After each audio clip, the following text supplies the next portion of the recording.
Queridos gravitantes, hace unos días se cumplieron 10 años de la desaparición de los 43 estudiantes de la Escuela Rural de Ayotzinapa y de la ejecución de otras 6 personas.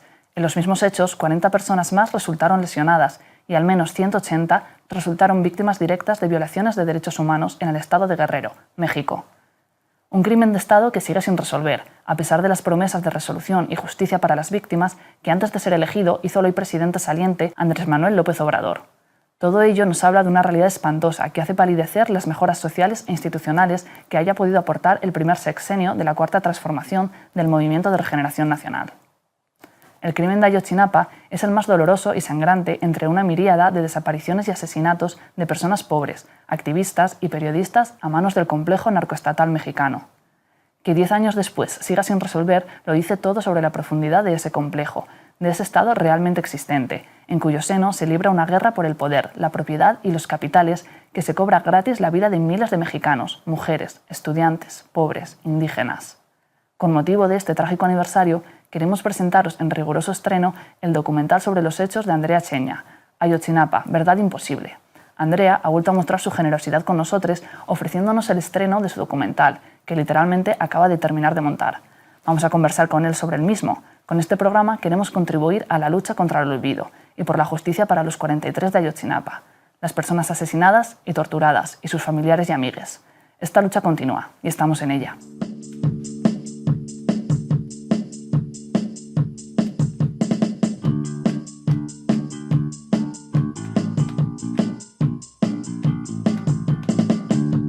Andrea, muchas gracias por tu generosidad y por estar con nuestro programa otra vez.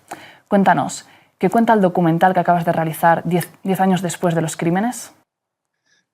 El documental fue un trabajo que soy muy contento de intentar de hacer por esta transmisión con quien estamos colaborando desde el año pasado.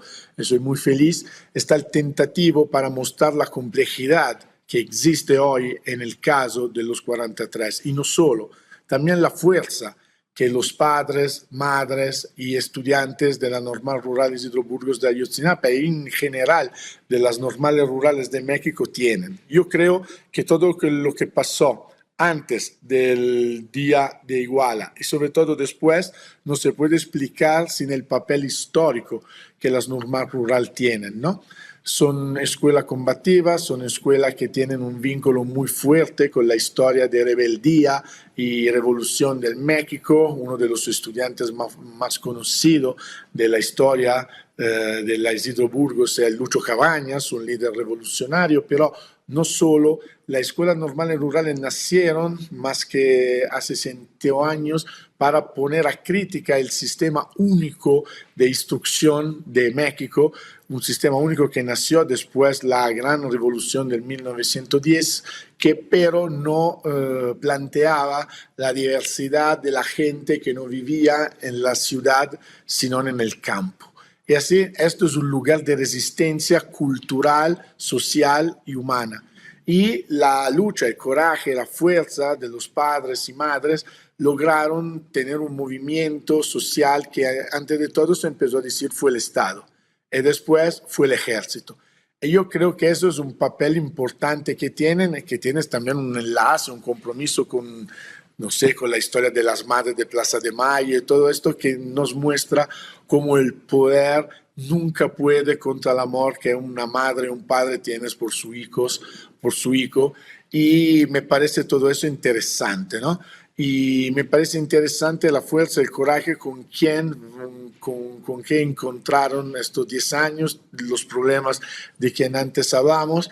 Y al final del documental, la entrevista a un portavoz de la Escuela Normal Rural me parece súper importante porque Fabián González, que habla al final, es el nuevo portavoz de los estudiantes de la Escuela Normal Rural que nos regala una mirada decolonial y anticapitalista del México que existe hoy y existe.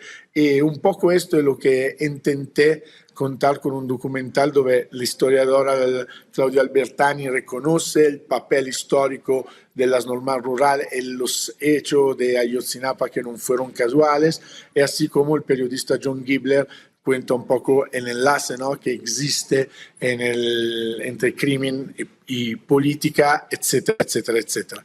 Ha sido un documental grabado casi todo en vivo, en la marcha por los 10 años para pedir verdad y justicia por los hechos de Iguala y por la verdad sobre los 43 de Ayotzinapa, y al mismo tiempo tienes algunas imágenes históricas de lo que son las normales rurales. Así está un poco el tentativo que intenté de hacer, como hizo en un podcast que se puede encontrar en red, que está en castellano, en italiano también, donde en 50 minutos intento centrar un poco más en el caso judicial con algunas entrevistas, pero para mí esto es un caso emblemático de México, que no se tiene que quedar solo en México. A tu modo de ver, ¿cómo es posible que México viva un sexenio progresista o revalidado con la presidencia de Claudia Sheinbaum, pero que los crímenes de Ayotzinapa, como tantos otros, sigan impunes? ¿Hay un límite insuperable para los intentos gubernamentales de justicia y reparación, o estamos ante un juego más complejo y ambivalente por parte de las élites políticas mexicanas? Yo creo que la cuestión del crimen organizado en México se tiene que entender no como excepción, sino como reglas. El crimen es una parte de la explotación capitalista que hoy existe. Así, cada gobierno tienes que enfrentar a esta empresa, como tienes que hacerlo con las grandes transnacionales y otras cosas. Y en estas otras cosas voy a hablar sobre todo del papel que el ejército históricamente tiene en México y que tiene un poco en todo en Latinoamérica. Yo creo que los hechos de Iguala del 26 y 27 de septiembre de 2014 y sobre todo los 10 años después fueron importantes por la historia de México, y no solo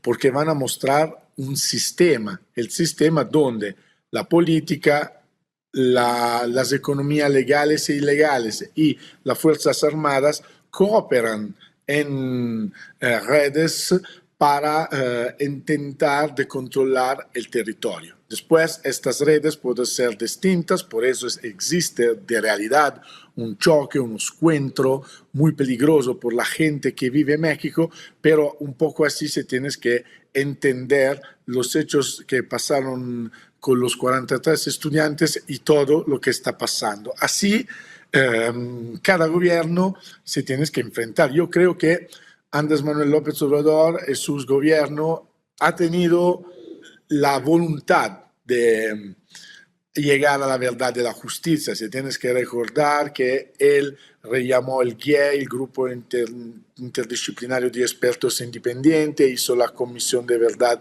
y Justicia, trabajé mucho hasta cuando el poder del ejército decidió que no se podía ir adelante. Esto nos dice mucho sobre qué es el México de hoy, de ayer y creo también de mañana. Y al mismo tiempo, por el México de mañana, tenemos que comprender qué va a pasar con el poder del ejército, que ahora tienen supuestamente como jefa general una mujer, porque Claudia Sheinbaum, la primera presidenta mujer de México, se va a convertir, ya se convirtió en la jefa formalmente del ejército. Y yo creo que en este país esto es una contradicción interesante y vamos a ver qué puede pasar. Por eso creo que sí, ahora existe un límite invalicable que no se puede superar sobre la justicia y sobre el conocimiento de algunas cosas que pasaron en este país, porque están un montón de fuerzas que juegan en el mismo campo, y así para poder ir adelante se tendría que tener la fuerza para romper estos cercos, estas fuerzas que juegan conjuntamente.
primer día.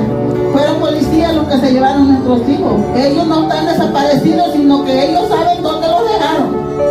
Porque al desaparecer es como yo que vengo de lejos y no llego a donde vengo. Dice, nadie supo dónde me quedé. Pero ellos fueron llevados por policía y ellos saben dónde los dejaron. ¿Por qué no dicen la verdad dónde están nuestros hijos? Porque nosotros queremos la verdad de nuestros hijos y los queremos de regreso. Porque ellos se vinieron a estudiar para tener un futuro mejor. Pues el gobierno yo creo que no quiere eso. A la gente humilde es la que los humilla. A la gente pobre es la que los masacra. Por eso hacemos el llamado al Senado a reflexionar.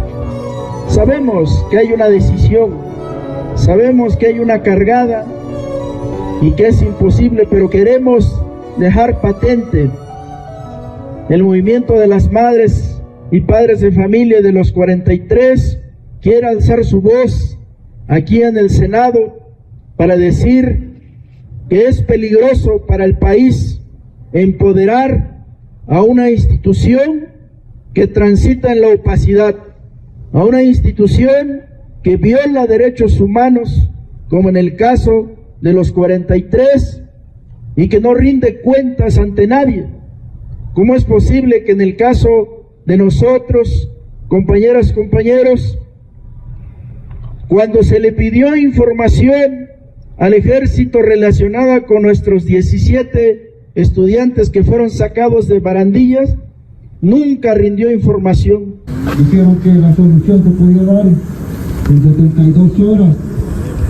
72 horas que ya llevamos esperando por 10 años, a punto de cumplir 10 años, para que lleguen esas 72 horas que el gobierno dijo que iba a dar solución al caso de los 43 camaradas que desapareció.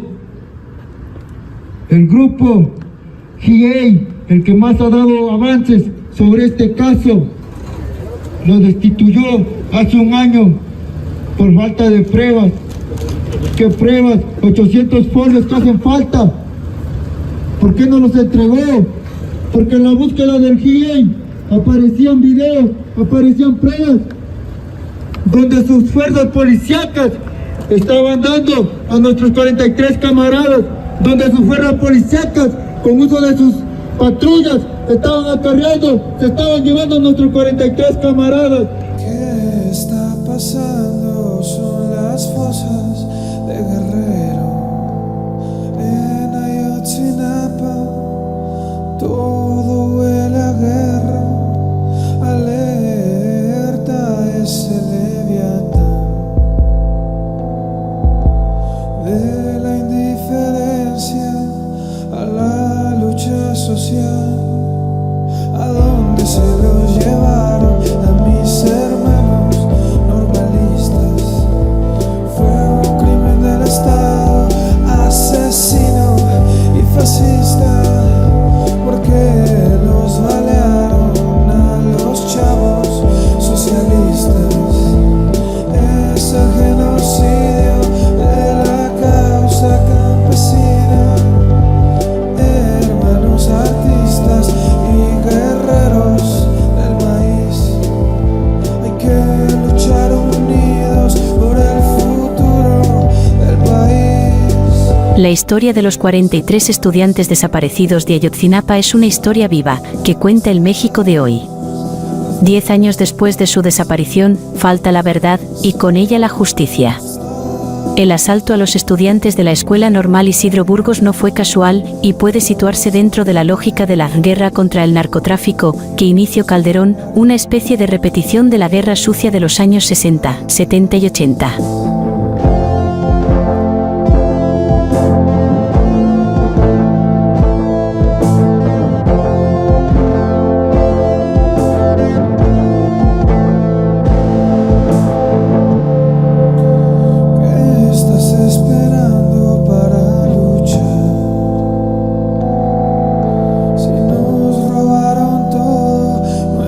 Hijos y la paz, alerta.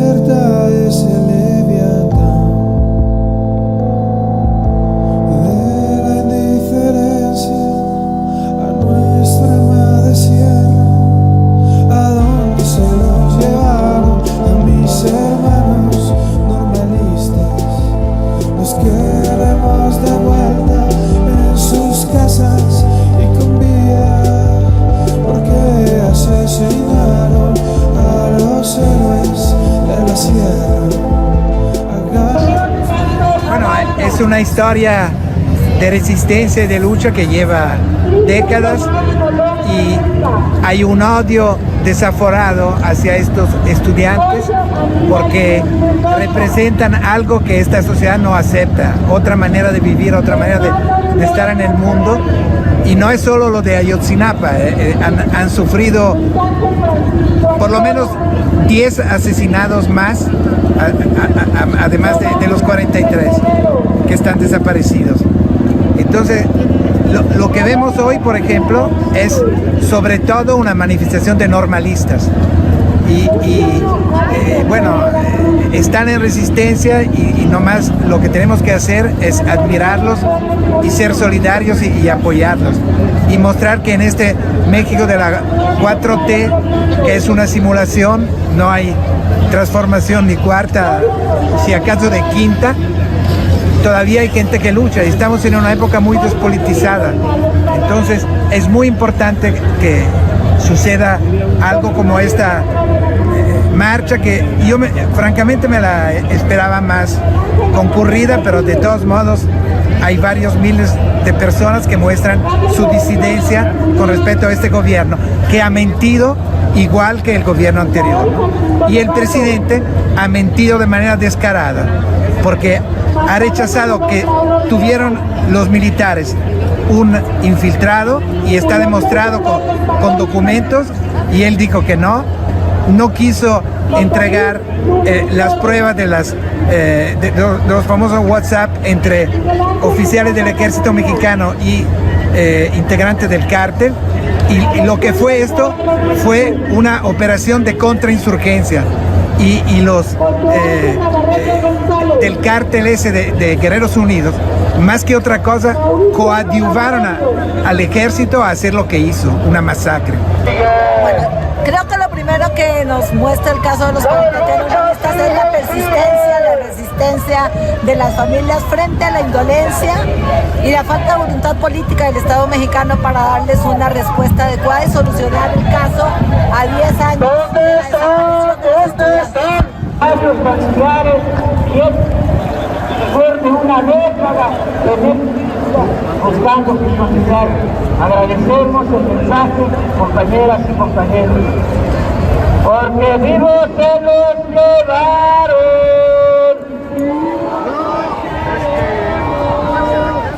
Porque vivos se los llevaron. Vivos los queremos.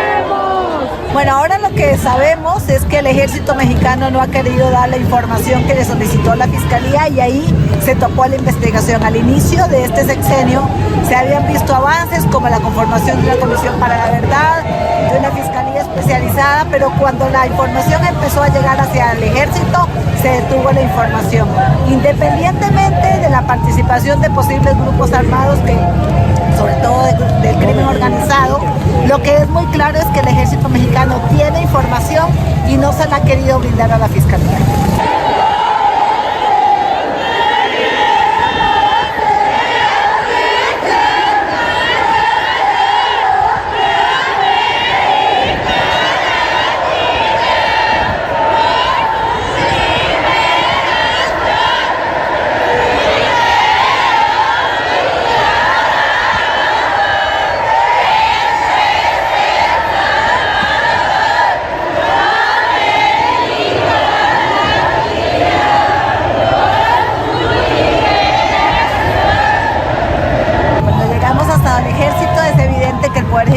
No puede subordinar al ejército mexicano y no es capaz de exigirle la información que haría avanzar el caso.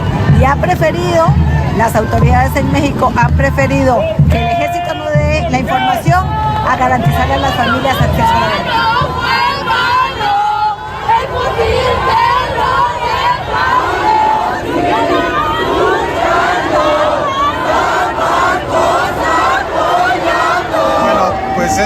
Es un aniversario trágico porque se repite la agresión del Estado hacia pequeños grupos organizados, en este caso los estudiantes, muy similar a lo que sucedió en años anteriores con otros gobiernos priistas, no importa el partido que estén, vemos que hay represión, que hay desaparición, que es una constante del Estado mexicano.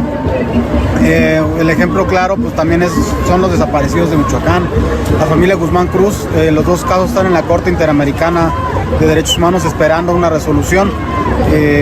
Son casos emblemáticos. En este caso hace 50 años la desaparición de la familia Guzmán Cruz y ahorita los normalistas. En ambos casos fue el ejército. En el caso de la familia Guzmán Cruz también fue el ejército, pero lo último es que se sabe que fueron en la base militar de Acapulco, o sea, de Nuevo Guerrero, ¿no? El ejército en Guerrero.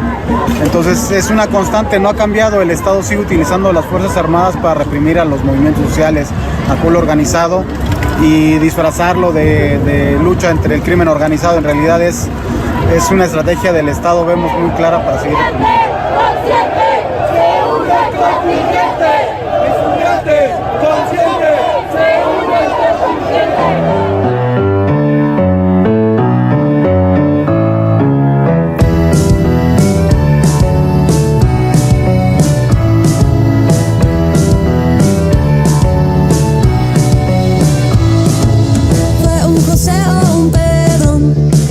Desapareció ayer un hombre sin apellido. Lo levantaron y fue otro desaparecido. De calles y escuelas también van cayendo sin ruido. El mundo tiembla. Fue una flor o una María a quien encontraron ayer. Aquí termina su vida. Nadie la defiende de ser nombre sin apellido. La levantaron y fue otra mujer sin vida. Que el mundo tiemble, que explote todo por aquí, que todo despierte. Dime si vas a permitir que esto suceda ante ti. Que explote todo por aquí, que todo despierte. ¿Quién les va a pedir perdón o dar explicación?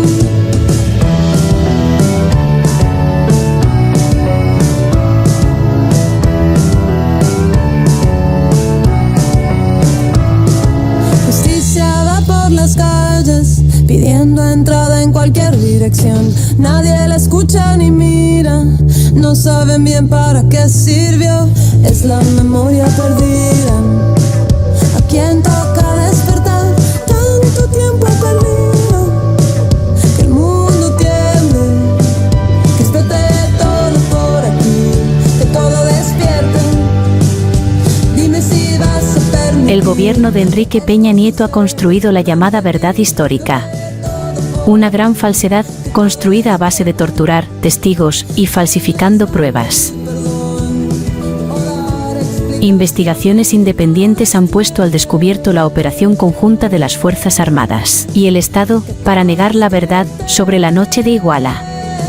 Fue un crimen de Estado, como sentenció incluso el gobierno de Andrés Manuel López Obrador. Pero ni siquiera AMLO tuvo el valor de chocar con el poder militar. En la campaña electoral había prometido no solo resolver el caso de los 43, sino devolver al ejército a los cuarteles militares. Las Fuerzas Armadas en México hoy tienen más poder del que tenían en 2018 y no quisieron cooperar en las investigaciones de la noche de Iguala. Creo que es uno de los primeros casos en los que hay pruebas contundentes de la participación del ejército, que el ejército sabía en tiempo real lo que pasaba con los jóvenes, y eso es algo que, por ejemplo, para los movimientos del pasado tardó décadas en conocerse los archivos, ¿no?, del ejército. Es un caso que muestra la participación de todas las autoridades, de todos los órdenes del gobierno, municipales, estatales, federales, ejército, que trasciende gobiernos y que además muestra también complicidades entre crimen organizado y autoridad en contra de jóvenes que provienen de comunidades indígenas, campesinas, pues rurales en México, que son la mayoría de las personas que sostienen la cultura y la historia de México. Luchando y buscando a sus hijos con la esperanza de volver a verlos, de volver a sentir el calor en sus casas, de volver a que ellos les digan algún saludo o lo que sea. No es posible que prefiera que personas tan inocentes, con estudios críticos, analíticos y reflexivos que han desaparecido. Esto no es posible, gente. Dense cuenta de las atrocidades que hace el gobierno.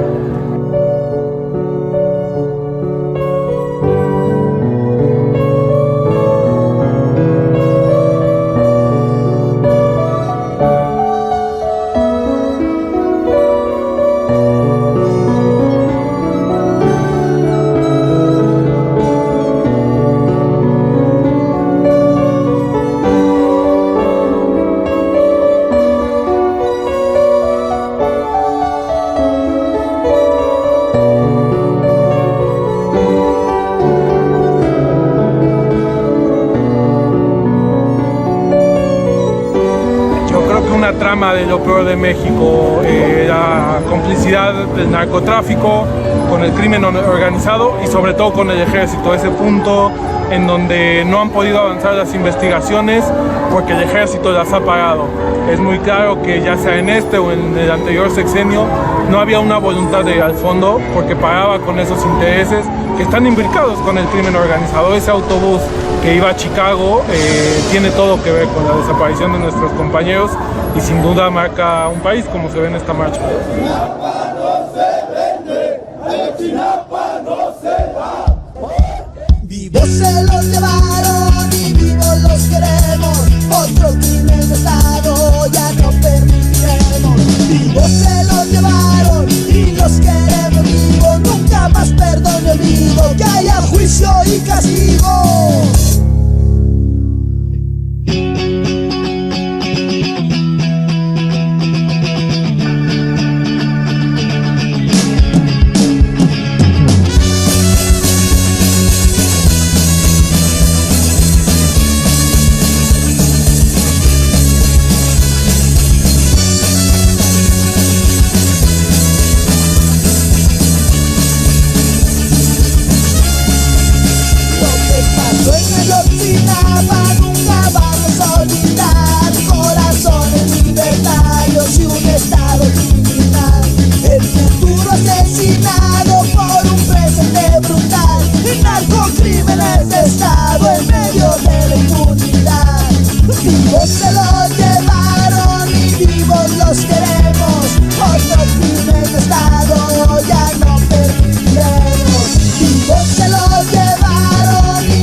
Que haya juicio y castigo.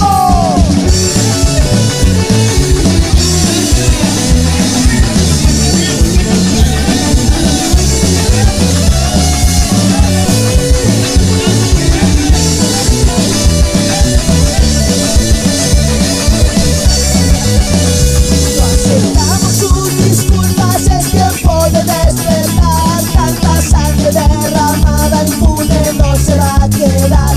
Porque si no hacemos algo nos van a seguir matando. Hoy fueron 43, mañana tú dime cuántos.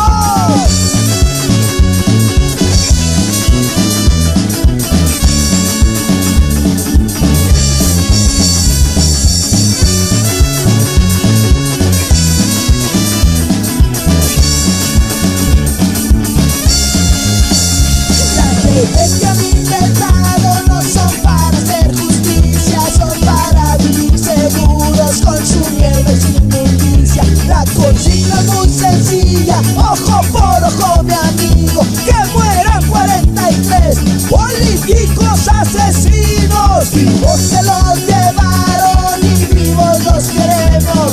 Otro crimen de Estado ya no permitiremos. Vivos se los llevaron y los queremos vivos. Nunca más perdonaremos. Que haya juicio. Que es un hecho, una atrocidad, un crimen de Estado que marcó un momento histórico donde las fuerzas de seguridad, las fuerzas civiles del Estado y las empresas transnacionales de tráfico de drogas se fusionaron. el ataque contra los estudiantes de Ayotzinapa, cuando se analiza toda la evidencia de la documentación a fondo, lo que revela justamente esa fusión entre el Estado y el narcotráfico. Esa fusión entre contrainsurgencia y violencia mercantil de terror, como parte de esos mercados de la muerte relacionados al narcotráfico. Entonces, muestra ese momento particular histórico de esa fusión y también muestra una sociedad harta, pero hartísima, de la impunidad, la violencia, el descaro, la crueldad relacionada a esa fusión entre Estado y narcotráfico. Una sociedad que ya sabe que no puede creer en el Estado y las instituciones y tiene que buscar por su cuenta, ¿no? Todo el surgimiento de colectivos, de familiares desaparecidos en todo el país, haciendo el trabajo que debe de ser el trabajo del Estado, en teoría. Pero ellos lo hacen porque nadie más lo hace.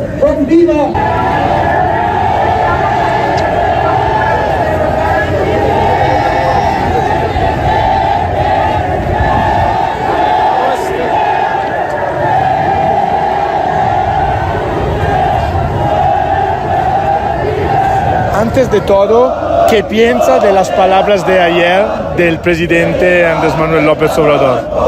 Pues que este gobierno pues ha estado en contra de nuestro movimiento. Incluso todo iba bien en el año 2018 cuando empezó su presidencia. Después del 2022, cuando el grupo interdisciplinario de expertos independientes ya señalaba directamente la participación de los militares, los policías.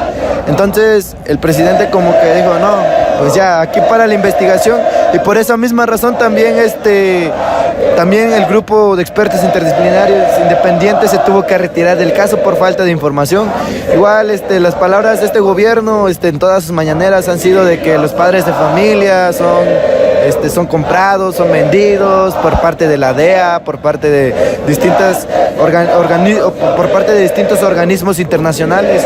Opinamos que está en su libre derecho de decir lo que quiera.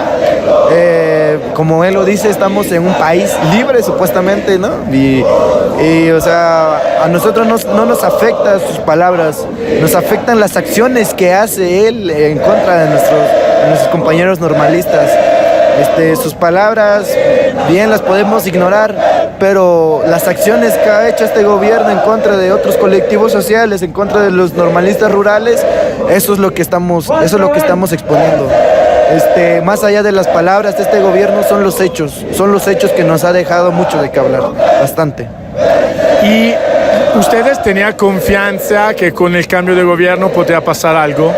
Claro, nosotros teníamos la confianza de que este caso iba a llegar a verdad y justicia, iba a llegar a esclarecerse ese caso. O sea, teníamos la esperanza con este gobierno porque se había comprometido y había dicho con los padres de familia, incluso había firmado un papel en donde él se comprometía a esclarecer este caso. Nosotros depositamos todas las esperanzas con este gobierno, pero más sin embargo lo que nos ha dado prácticamente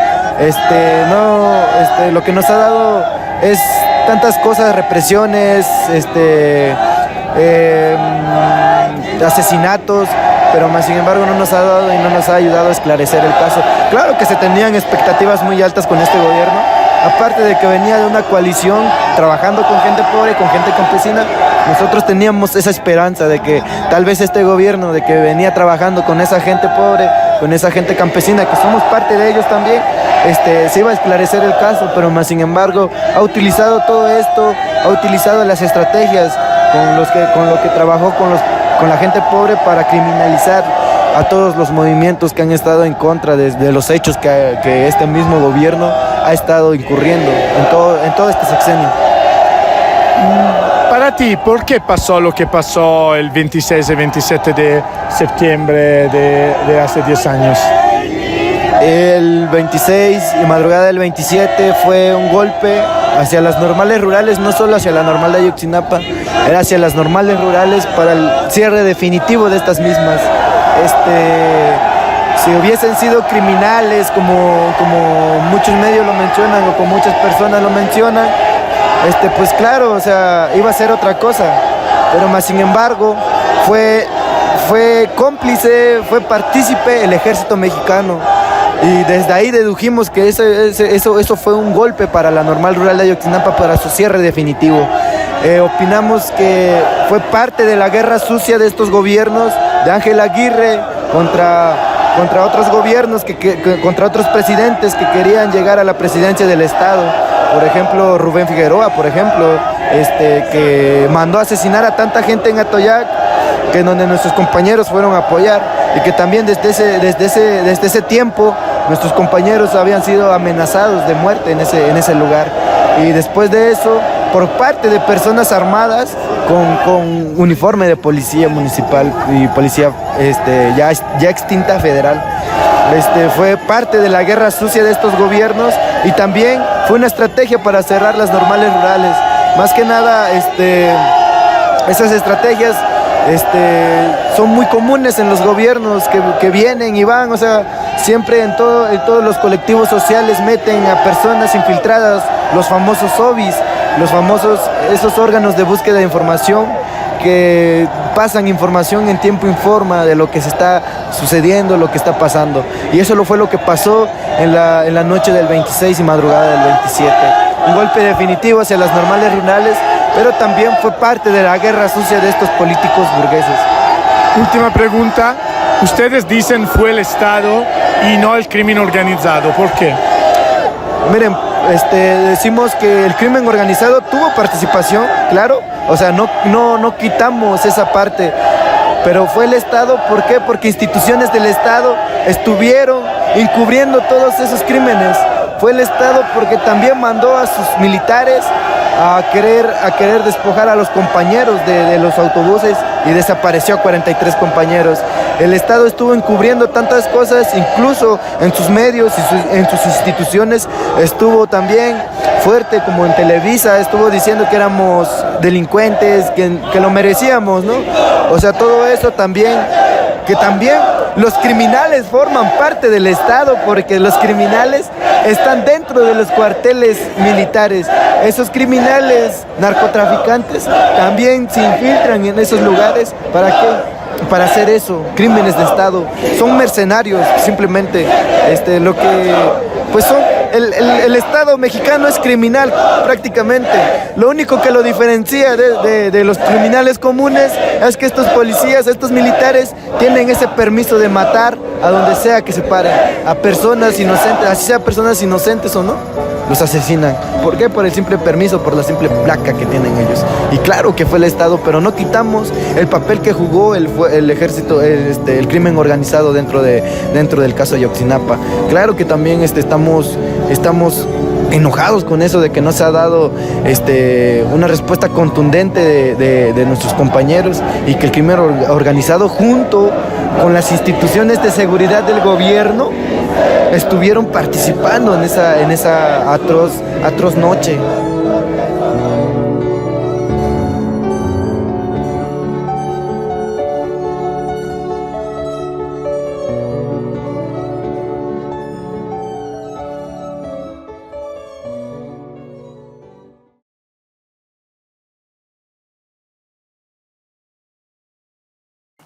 Conectamos ahora con Federico Mastrogiovanni, autor del libro Ayotzinapa y nuestras sombras, mitologías de una desaparición forzada, editado por Grijalbo, que se presentará el próximo 17 de octubre en la Feria del Libro de Zócalo, en la Ciudad de México.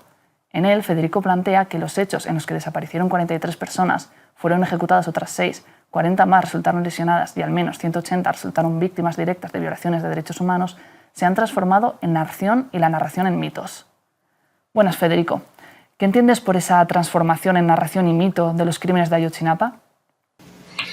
Yo creo que es importante concentrar nuestra atención en las narraciones que se han ido construyendo en estos 10 años sobre los acontecimientos de Ayotzinapa, porque han ido simplificando y han ido polarizando también las interpretaciones.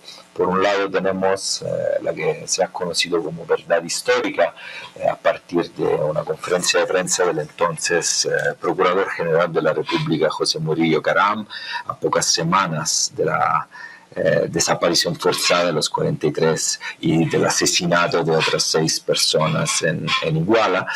Pero por otra parte tenemos una despolitización de las luchas y de las reivindicaciones de los mismos estudiantes de Ayotzinapa, que es funcional también a construir una mitología de la víctima, en la cual parece completamente injustificado e incomprensible la agresión por parte de las fuerzas de seguridad del Estado mexicano a todos sus niveles, incluyendo el ejército y pues grupos armados criminales. Yo creo que es fundamental retomar la lectura de las narraciones y devolverle la dimensión histórica y de contexto a estas narraciones, porque es fundamental para entender las condiciones de posibilidad de ese evento.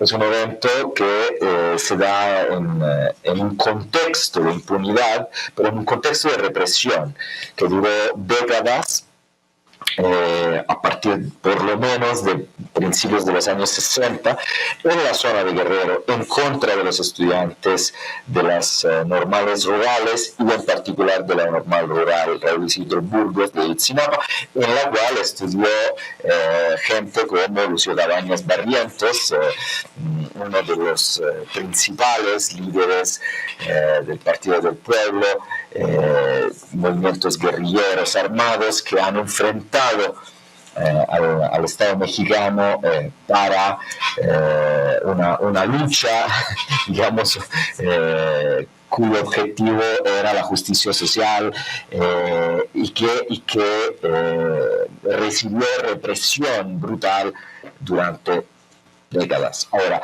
eso es fundamental repolitizar la lucha de los estudiantes de Ayotzinapa para entender la respuesta del Estado, que ha sido represión. Justo el 2 de octubre, el primer acto de la nueva presidenta de México, Claudia Sheinbaum Pardo, ha sido un decreto en el cual el Estado mexicano por primera vez pide oficialmente perdón por el crimen de lesa humanidad cometido el 2 de octubre de 1968 y, digamos, asume la responsabilidad formalmente pidiendo perdón y también garantizando la no repetición. Ese es un acto fundamental también en la lógica de asunción de responsabilidad por parte del Estado mexicano relativamente a los muchos delitos de lesa humanidad, entre los cuales, por supuesto, se coloca el de Iguala del 2014, la noche del 26 de septiembre. ¿Piensas que con la presidencia de Claudia Sheinbaum se logrará finalmente la verdad y la justicia para las víctimas y sus allegados? ¿De qué fuerzas, voluntades favorables y contrarias depende todo ello? Yo creo que la esperanza es un sentimiento, digamos, que no tendría que estar siempre en el primer lugar.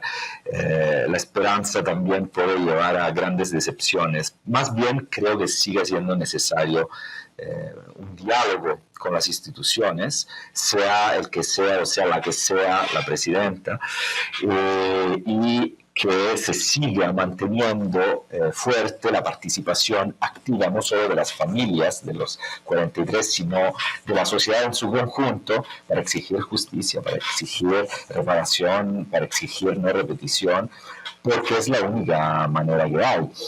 Entonces no pueden cerrarse los canales de comunicación, de negociación en los próximos 6 años y en los que siguen, porque es el único camino que queda.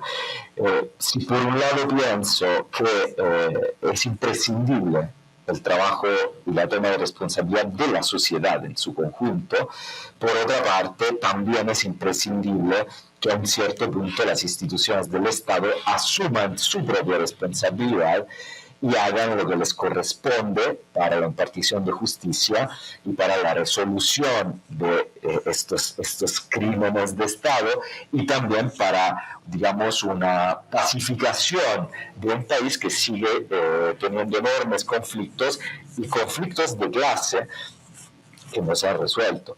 Entonces, lo que acaba de pasar con la toma de posesión, con el 2 de octubre, es una buena señal. Esto no quiere decir que se va a resolver el caso de Ayotzinapa en este sexenio, esto no quiere decir que todo lo que va a pasar con el gobierno Sheinbaum será positivo, pero es empezar con el pie derecho y también simbólicamente es una señal fuerte. Ahora, hay que seguir empujando, hay que seguir resistiendo, hay que seguir exigiendo desde abajo.